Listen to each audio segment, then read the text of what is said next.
안녕하세요, 마리입니다. 여러분은 짝꿍과의 관계에서 따로 특별히 마음 먹은 것들이 있으신가요? 지난 연애나 학교 생활이나 사회생활에서 직접 겪으며 느낀 바가 있어 다짐하거나 제3자로서 간접 경험하며 나는 이래야지, 이러지 말아야지 하는 것들 말이에요. 지난 영상에서 이래야지에 대한 마음을 말씀드렸었는데요. 오늘은 반대로 이러지 말아야지라고 마음먹었던 연애 때 특히 신경 쓰고 주의했던 세 가지에 대해 이야기해 보려고 합니다. 말씀드릴 내용들은 연인이었을 때뿐만 아니라 결혼한 지금도 유효하고 연인뿐 아니라 다른 인간관계에서도 모두 적용되고 도움이 되는 제 생각과 행동에 기동 역할을 해 주었음을 알려드립니다. 첫째, 상황이나 마음을 넘겨짚지 않는 것입니다. 제 마음대로 추측하지 않는 것이요. 가장 먼저 언급하는 만큼 개인적으로 제일 중요하고 제일 많이 경계하는 부분입니다.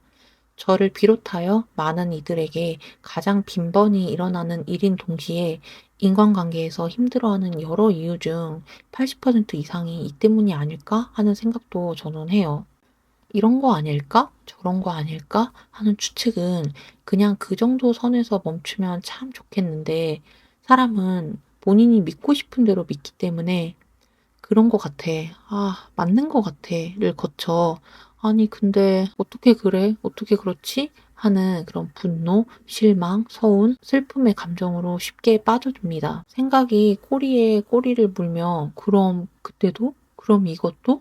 진짜 그렇다면? 하며 밤잠을 이루지 못하게 되는데 하지만 아실 거예요. 이 모든 게 사실 내 머릿속에서만 일어나는 일이라는 걸요. 세상은 평화롭게 잘 돌아가는데 내 머릿속만 지옥인 상황이라는 걸요. 일어나지도 않은 일에 상상 속에 만들어진 허상의 사람에게 나는 계속 상처받고 있는 중이라는 걸요. 사실 제가 이걸 첫 번째 주의사항으로 생각한 건 상상하는 본인도 괴롭지만 그 상대방이 되었을 때는 그 이상으로 힘들었기 때문입니다. 혼자 결론을 다 낸 사람과 이야기하는 건 경험해 보신 분들은 아시겠지만 거대한 벽을 보고 대화하는 것만 같은 막막함이 있어요.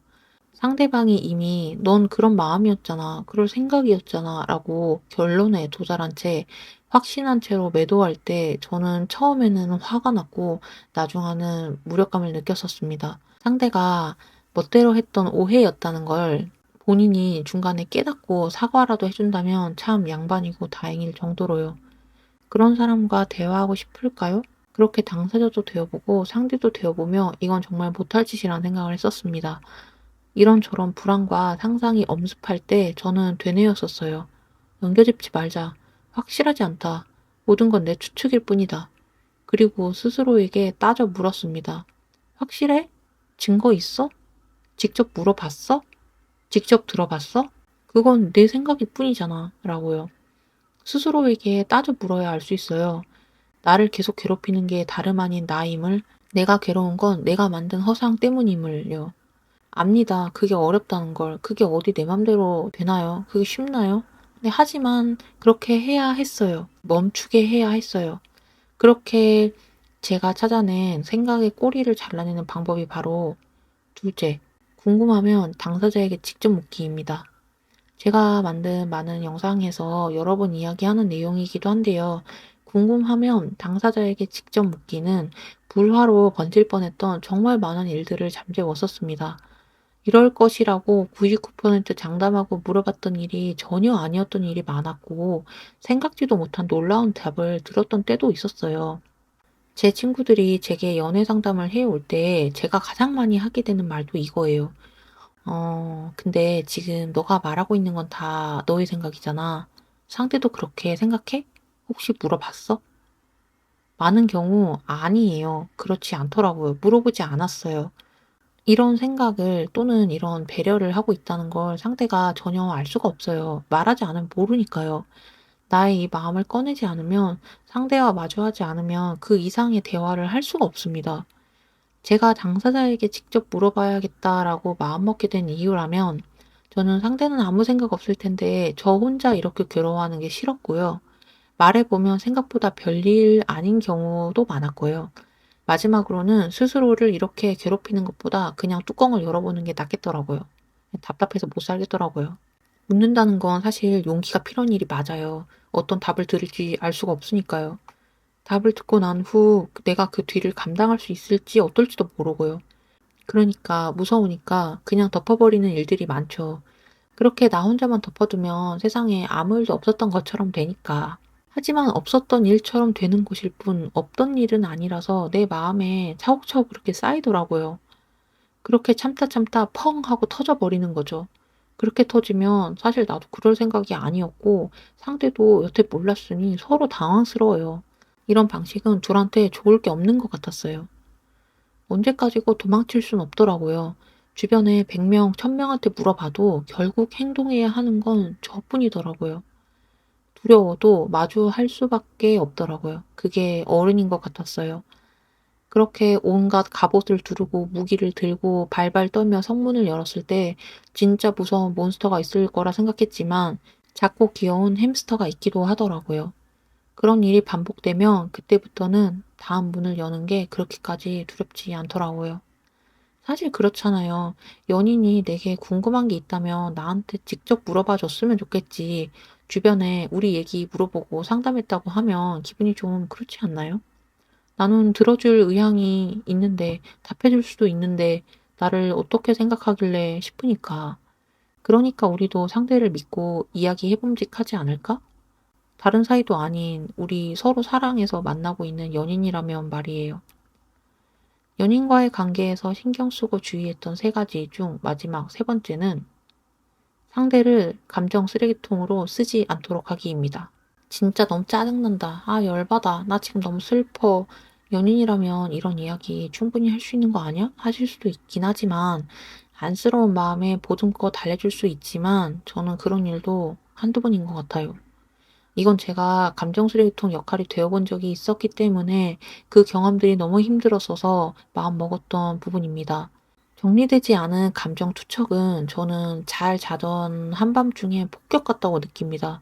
나는 맥락을 아직 파악하지 못한 상태인데 상대가 와다다 쏟아내는 감정을 그냥 받아들이고만 있어야 할 때 마침 하필 그런 순간에 나도 조금은 힘들고 바쁘고 정신이 없고 받아줄 만한 마음의 여유가 없을 때 그리고 그런 일들이 반복될 때 힘들더라고요. 말하는 사람은 "후련하다. 고마워. 너뿐이야." 하고 떠나면 그만이겠지만 그걸 받아준 사람은 후폭풍이 그때부터 옵니다. 우울이 전염돼요. 그리고 쌓입니다. 혼자 있을 때 생각이 많아지고요. '나는 상대에게 뭘까?' 제가 지금의 짝꿍을 만나면서 '아 정말 너무 고맙다.'라고 처음 느꼈을 때가 있었어요. 일을 하다 카톡이 와서 봤더니 이런 내용이었어요. "사실 아까 이러저러한 일이 있었어. 아까는 화가 많이 났었지만 지금은 극복." 이 메시지를 보니까 너무 상상이 잘 되는 거예요. 어떤 일이 있었을 때 짝꿍이 혼자 느꼈을 감정, 그리고 그걸 스스로 다독이며 추스렸을 상황, 그리고 내게는 공유하고 싶은 마음에 장난스럽게 말을 정리해서 보내주는 그 상상이요. 많은 이가 "아 진짜 짜증난다."와 같은 감정을 뱉어내며 대화를 시작하는 경우가 많다는 걸 알기 때문에 당장 그 순간의 감정을 스스로 정리하고 가라앉히고 있는 일만 심플하게 공유해 줬던 게 저는 얼마나 고마웠는지 몰라요. 그리고 이에 대해 무슨 일이었고 어떤 마음이었는지 나중에 찬찬히 이야기를 나눌 수 있었는데 저는 이 평온함과 어른스러움이 정말 고마웠습니다. 모든 감정을 참고 숨기라는 뜻이 아니라 내 감정이 상대에게 어떤 영향을 미치게 될지, 상대가 어떤 상황에 어떤 마음으로 받게 될지를 한번 생각해 보자는 의미예요. 저도 사람인지라 감정을 쏟아내고 싶을 때가 있는데, 저는 그 방법 중 하나로 메모장에 감정을 토하는 마음 털기라는 걸 찾았고, 또 많은 분들은 뭐 GPT나 이런 AI와 대화를 나누기도 하시죠. 그런 식으로 결국 모두 자신만의 방법을 찾아야 해요. 내 감정을 다스리는 방법은 내가 찾아야 합니다. 외부에서 나를 진정시켜 주는 게 반복되면 그게 없다면 나는 무너질 수밖에 없을 거예요. 무엇보다 그 누구도 나를 달래줘야 할 의무가 없죠. 나를 보듬어 줬다면 그건 당연한 게 아니라 고마운 거고요. 어느 누구도 감정 쓰레기통이 되어서는 안 됩니다. 그게 내가 사랑하는 사람이라면 더더욱 말이에요. 말씀드린 세 가지 방법 외에도 둘 사이의 일은 둘이 해결하기, 상대가 들을 수 있을 때 말하기, 스스로 말해줄 때까지 기다리기 등 제 나름의 룰이라면 룰이 더 있긴 했습니다만 저는 앞서 말씀드렸던 세 가지를 제일 경계하고 조심했습니다. 지금도 당연히 유효하고요.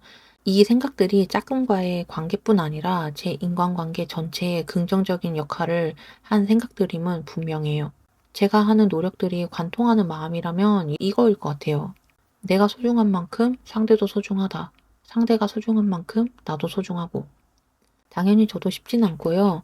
큰 맥락에서는 잘 지켜주고 있는 마음가짐들이지만 저 역시 실수하고 후회하고 자책하고 반성하고 또 다시 개선하고 그렇게 살아가고 있습니다. 마음을 다스린다는 건 정말 누구에게나 쉽지가 않아요. 제 이야기에 또는 상대방의 입장에서 공감하시는 분들이 있을 거라 생각해요. 중요한 건 저는 제가 좋아하는 어른이 되고 싶어요. 제가 되고 싶었던 어른이 되고 싶고요. 그리고 상대가 이렇게 마음 써주면 전 너무 고맙고요. 그렇게 이런 다짐이나 노력은 어렵지 않다고 생각합니다. 또 하다 보면 할 만하고 심지어 늘기도 하니까요. 우린 더 좋은 어른이 될 수 있으니까요. 같이 노력해 봐요. 오늘의 이야기는 여기까지입니다. 도움이 되셨으면 좋겠어요. 다음 이야기로 다시 뵐게요.